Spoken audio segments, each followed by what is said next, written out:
Hello, my name is Joy Kim. I'm from South Korea, and in this presentation, I'm going to share with you my findings regarding quantum error correction.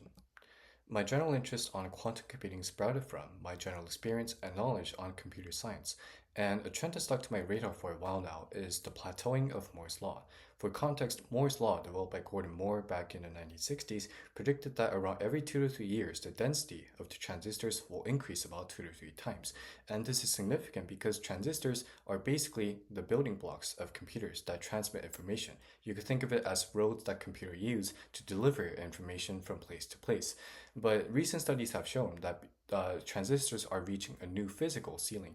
Because the transistors are so dense as of now, if they become more packed to each other, then that'll lead to significant discrepancies and interruptions of data, leading to unusability of the computers. And that led to numerous studies to declare that within 2025, or the next couple of years at least, the Moore's Law will completely plateau out, leading to a declaration of a new limitation of computer development industry.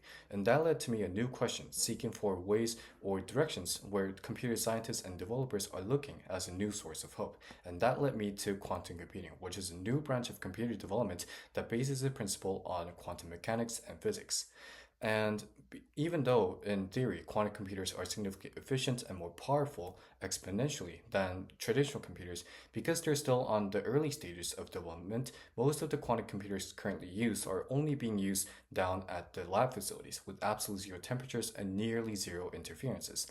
And because of that, many developers have sought for ways to make sure quantum computers are more usable in daily life applications, not just labs. And one of the ways have been quantum error corrections, or QEC algorithms.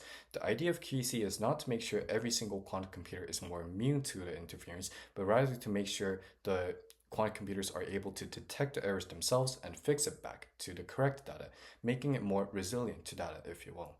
And even though these error correction algorithms are very powerful in detecting the data, they do not focus on the intuitive nature of the algorithm. And because of that, such algorithms often based on very complex algorithms like topology or quantum mechanics. And that led to many computer scientists and enthusiasts like myself to be barred from actually putting their hands on quantum computers.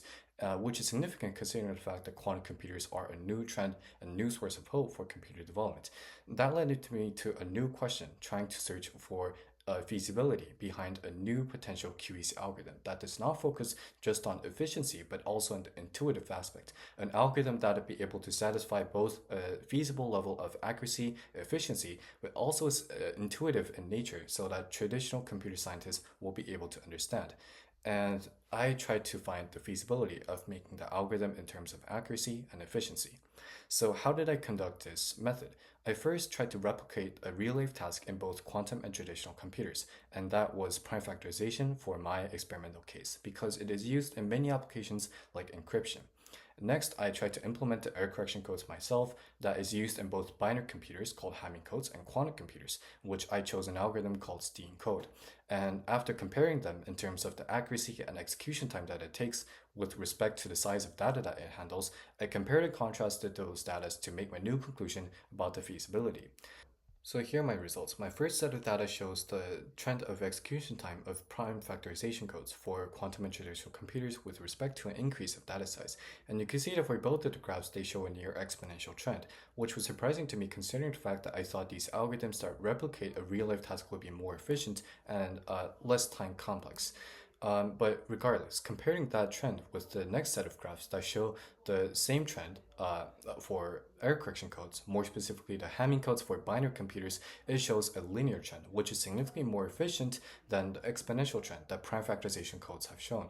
And this implies, with side-by-side comparison, that as the size of data that quantum computers handle increases, in theory, this theoretical algorithm will be able to have error correction algorithms that take up less and less time compared to the time that it takes to do the whole operation or the whole real-life task. And that shows significant merit in terms of scalability and efficiency.